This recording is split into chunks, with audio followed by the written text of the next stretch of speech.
First మనం తీసుకునే కాన్సెప్ట్లో 2 ఫ్రేమ్స్ అంటే కలర్స్ ఏమైనా ఫిల్ చేసి చూపించాలి.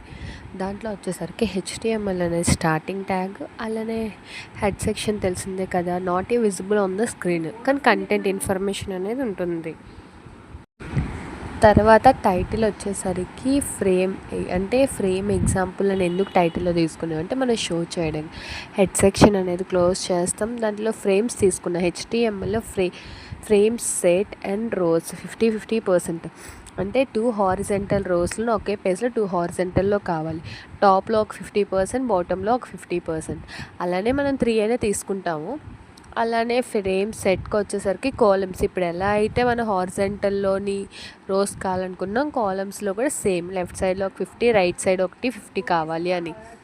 తర్వాత వచ్చేసరికి హెచ్టీఎంఎల్లో ఏంటి అంటే మనం first frame top and left ఏమున్నాయో వాటికి బ్యాక్గ్రౌండ్ కలర్ రెడ్ కలర్లో కావాలి అని మనం ఫస్ట్ ఇచ్చాం. అలానే సెకండ్ ఫ్రేమ్కి వచ్చేసరికి టాప్ రైట్ అంటే బ్యాక్గ్రౌండ్ కలర్ గ్రీన్ కావాలి. తర్వాత ఫ్రేమ్ సెట్ అనేది క్లోజ్ చేస్తాం, ఎందుకంటే end of the column split చేయడానికి యూస్ చేస్తాం టాప్ సెక్షన్ అని.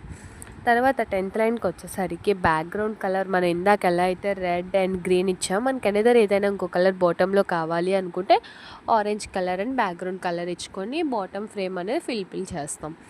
తర్వాత ఫ్రేమ్ సెట్ అనేది మెయిన్ ఫ్రేమ్ సెట్ అనేది క్లోజ్ చేస్తాం, హెచ్టీఎంఎల్ క్లోజ్ చేస్తాం. మన అవుట్పుట్ రిప్రజెంటేషన్ ఎలా ఉంటుందంటే లేఅవుట్స్ అనేది డిఫైన్ చేస్తారు. రెడ్ అండ్ గ్రీన్ అండ్ బాటంలో ఆరెంజ్ కలర్లో మనం డిఫైన్ చేస్తాం. ఇది ఒక ఫ్రేమ్ సెట్స్ కోసం. That's all.